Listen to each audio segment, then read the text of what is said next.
So awesome. Thank you for the kind introduction. Super excited to tell you a little bit more about how we think about generative AI and simulation at Torque.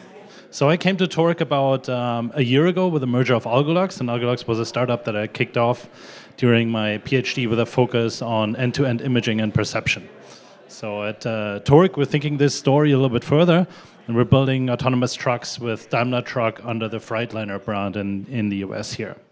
And so Torque hasn't really been all too public about their technology in the past, and I've been wanting to change that, and we did that recently in a number of talks. So before I go into the meat of the presentation on our learned simulation stack, let me start by going over our AV stack. So we built an AV stack that you can roughly imagine as the stack that I'm showing you here in the top, separated into modules that perform perception, prediction, and planning. And the interesting thing is that learning is really used in all stages of this particular pipeline. So this is a modular stack with parameters of the models being learnable independently of them being neural networks or being conventional algorithms. And we make this possible by making the stack itself differentiable. So specifically through the introduction of differentiable proxies or differentiable modules that allow us to then bring some of these traditional modules, post-processing operators, in some cases also pre-processing ingest operators that you have in your overall stack into a differentiable form or fashion. And this allows us then to, independently of the algorithmic choice, backpropagate gradients all the way from the end to the individual modules. So I want to make this a little bit more concrete and just pick out one particular module. So here I'm picking out our multimodal BEV stack, which performs perception in the bird's eye view. And so we rely on a multimodal model that fuses information from different sensor sources, raw data directly from cameras, from LiDAR sensors, and from radar sensors. And we use raw data in a different way than, for example, you might be used from the Tesla stack. And in fact, directly include the ISP in the model that we train then in an end-to-end differentiable stack. So we kind of extend here even the stack and backpropagate some of the gradients all the way outside of these post-image modules to something that happens even before data is present in image form. And so that's an interesting aspect that I'd like to highlight on end-to-end training. So here's an example of a proxy pipeline with a differentiable proxy for the image processing pipeline itself. And then using these proxies, we're able to optimize for precision and recall as an intermediate metric here, even all the way down to the ISP. And what you see here are the images being optimized in this process. And you in fact get images that are not pleasing to a human, but are optimized for computer vision here in this particular case, all driven by downstream loss. So one really interesting example of where end-to-end training and optimization can help you quite significantly. So we extend this to a full BEV stack where we use a wide baseline stereo stack that performs stereo depth to place our features in BEV space. And this functions up to 1,000 meters, which is essential because we have high resolution cameras, that's possible, but we absolutely need it for long-term planning tasks. And to really make this work, object detection isn't really the only thing that you have to solve in the stack. And again, coming back to the end-to-end message, we need to extract other things as well. In particular, pose and calibration is super important. So in the bottom, I'm showing you an illustration of the white baseline stereo stack here. And this is a prototype vehicle that has this vertical bar here where the cameras are mounted on both sides of the bar. So in the wild, typical AV stacks require constant recalibration, oftentimes every single time at the hub, where we have to account for calibration changes. Actually, during a drive, there can be very severe vibration. So in a trucking application, you can quickly get out of calibration and end up with a scenario that I'm showing you here on the left side, where you have an issue because of vibration, you lose calibration, and then your stereo stack can't really perform anymore well. So again, as another example of a learned end-to-end stack, we can actually optimize along with the stereo correlation, so extracting features, putting them in a stereo correlation volume, also the calibration information, the pose that we use here. And that works really well if you do it end-to-end. So another example is then what this enables us is to solve tasks as the one that I'm showing you here. On the right side, I'm showing you a dense example of ultra small objects, lost cargo that we have to detect up to 200 meters at ultra long ranges in order to perform safe maneuvering on highways. And here, these high-resolution cameras, so almost double-digit pixel, double-digit megapixel cameras, allow us to detect these small objects at long distances with 8 million points in real time.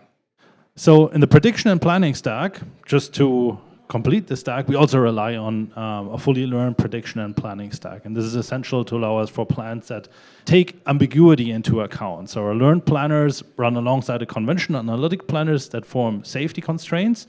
And then in an EBM-style fashion, we make sure that we don't go out of those constraints, but can at the same time navigate within multiple futures. So what do I mean by multiple futures? Let us look at this example here. Here we're predicting the modes of multiple future trajectories of the agents that I'm showing you here. So here in blue is the past trajectory, and then in purple is the predicted one. And we're predicting multiple different ones here. So here's a left yield scenario, a potential collision that we also predict, which is absolutely essential for the rest of the stack, the planner, in order to make a good decision, as well as a right yield situation. And we do this as a sets of sets approach where we use a transformer-based method with one set of agents per time step, and then we unroll the sets of sets into several time steps over time that we can then use to have a full social behavior prediction. So the agents react to each other and they react over time. From there, we take this one step further and include a learned scene context in the prediction and planning stack. And so notably, future predictions will be used in all planning stages, both in short-term and long-term planning. So using these multiple futures, our learned planner relies on agents that are aware of each other through this differentiable prediction and planning framework. And the key thing that I want to get across is that end-to-end training does not only benefit these stages, but really benefits the entire stack, tracking persistency, occlusions, other parts in your stack that you have. So that was a quick overview of the stack that we've been building, which hopefully provides a little bit more context of the meat of my talk, which I'm going to talk about now. So the key thing that we need in order to train this entire stack and perform end-to-end learning is data from the start, so from the sensors themselves, all the way to the end. And we need diverse data, and we need at scale. So for the remainder of the talk, I'll describe our world simulator context that allows us to generate this data at scale without relying on massive annotation. So to bring training and validation data together, we use high-quality generated data, such as both from neural rendering as well as generation. So here's a few examples where we generate at large-scale data that we have only seen through a few different drives that we then aggregate and in a neural rendering approach retarget. And you've seen perhaps a lot of work at a few of the scientific conferences where we presented some cool approach that really scaled this to full routes. And the cool thing that you can then do is you can come up with completely novel scenes, right? That's effectively what we want to do. We want to create counterfactual scenarios, want to drive vehicles that we haven't seen along different trajectories. We want to change our own trajectory. We want to maybe change even our own sensor set.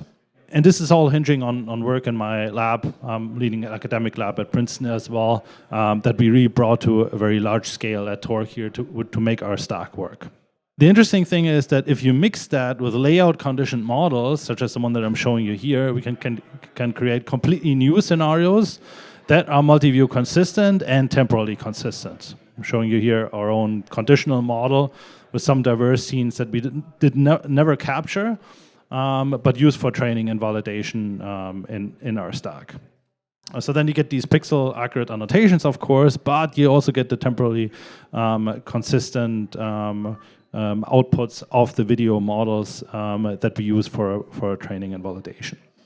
And creating these videos and training data at scale is one thing that's exciting, but there's actually another key aspect in this as well that I'm super excited about, and that's opportunities for explainable vision using inverse rendering. So I'm showing you here a few examples of these generative models that do something completely different. So instead of generating data just for training and validation, what we do here is we generate data in a test time, zero-shot manner, where we optimize an image, these scenes that I'm showing you here, that closely matches the actual image that we have observed.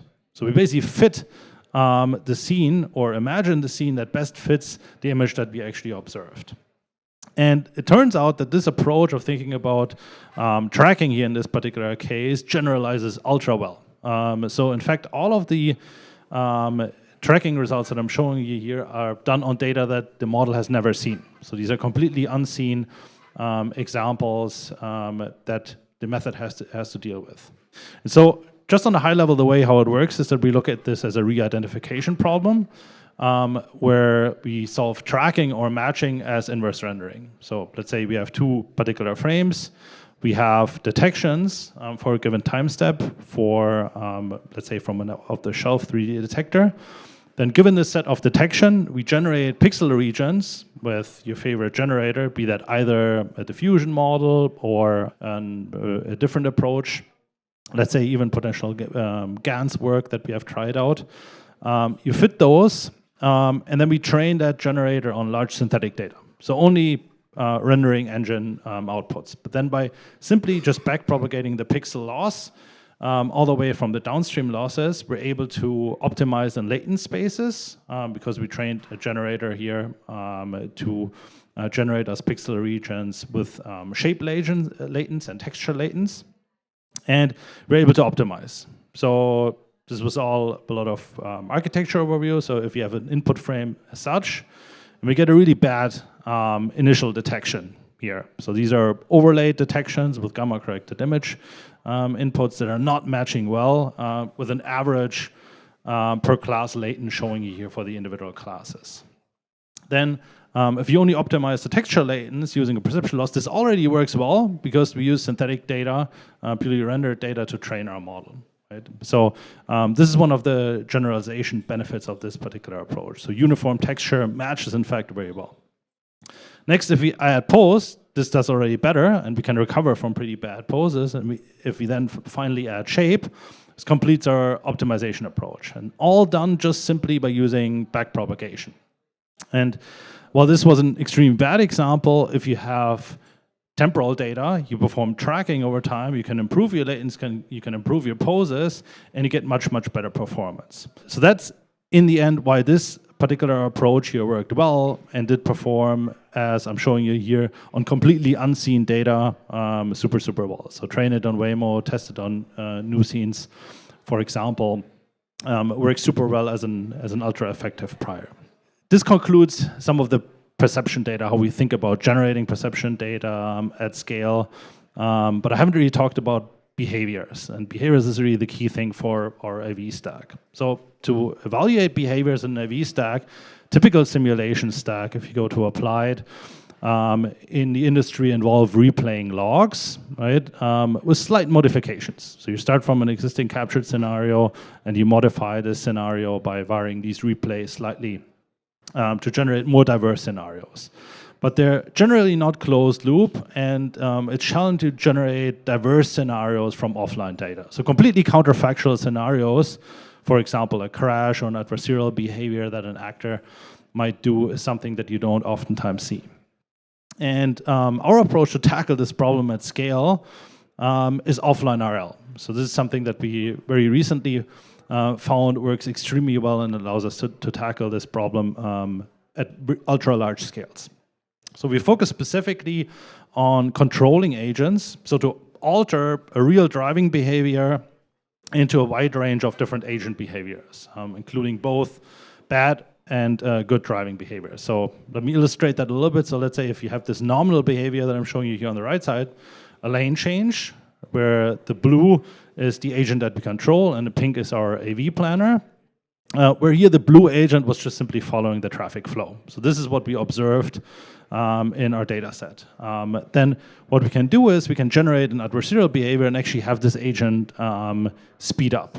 But we don't want to do this in a manually crafted way where we generate lots of scenarios, use for Felix, and then come up with many, many more manually crafted approaches. How do we automate this?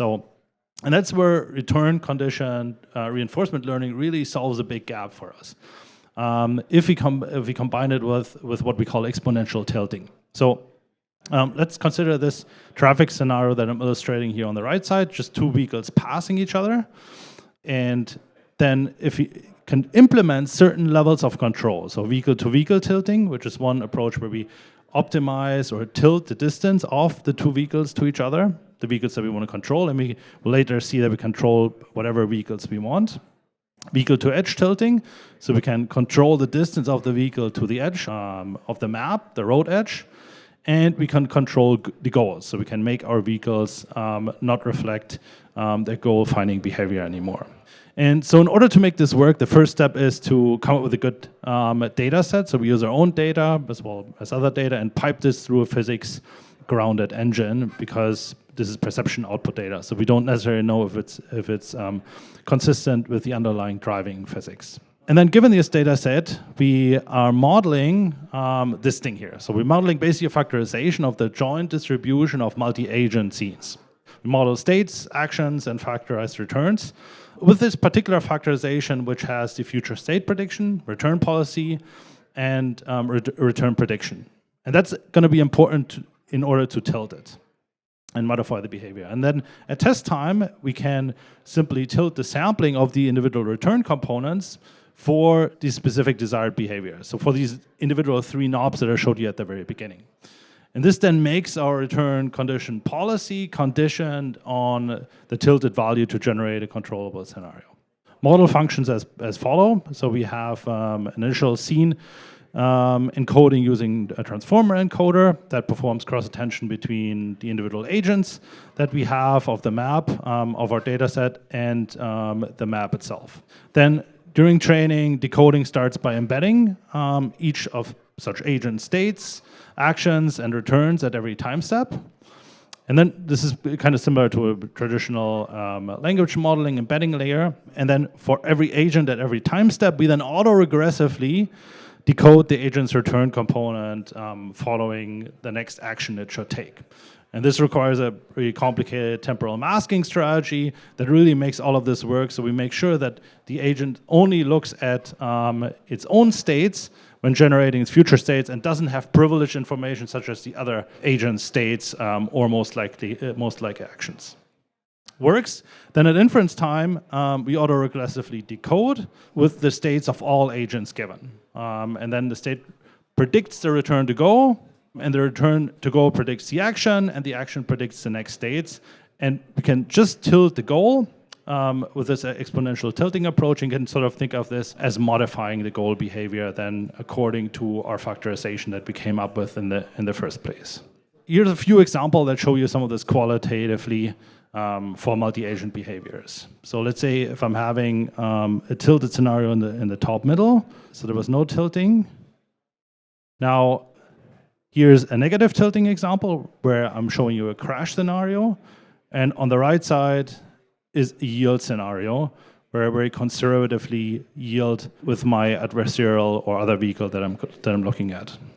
Yeah, I'm having some video issue, but the key message I want to get across is that this is a controllable stack. So one advantage of this approach of exponential tilting is that we can smoothly control the specific agent's behaviors. And we're showing you three controllable behaviors. So again, vehicle-to-vehicle collision, vehicle-to-edge rolled collision, and goal achievement. And once we smoothly increase the respective tilting value, the metric of interest here, collision rate, off-road rate, or goal success smoothly changes, as I'm showing you here in these qualitative plots.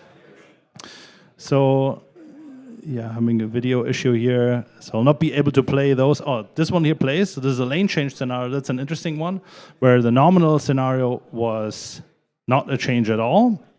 So these two vehicles were just following each other. Yeah, it does not play. Like the adversarial behavior causes a crash in this particular case, and actually learns to change lanes accordingly. So in conclusion, I can give you also an offline view of some of the videos. We can fully simulate agents in the scene choose to only simulate a few agents that can comfortably react to each other, and all agents are aware of each other and can interact with each other. This is our approach to generate very large set of particular behaviors. If you're interested in knowing more about Torque, please ping me in with that. I'd like to thank you all. Much. We have time for a couple of questions. Anybody have questions? Yes. Thank you for the talk. That was very interesting. I was thinking, when you were talking about the masking that you do after the embedding, you said it's a bit complicated. How do you, at that step, I assume, deal with kind of respecting causality? Because you said some of the states are not accessible. That's right, that's cool. But at the same time, there are states that should be the next one you look at. So. Yeah, exactly. So the masking is exactly how we designed that, right? So that our agent only knows its own past, but doesn't have access to the other agent's reward states, right? So yes, it can observe the other states, but it cannot know the other goals, right? So the policies of the other agents, because we learn policies effectively for every individual agents, can only be known by the agents that I'm controlling at the moment. Okay, understood. Thank you. Yeah. And sorry about the videos.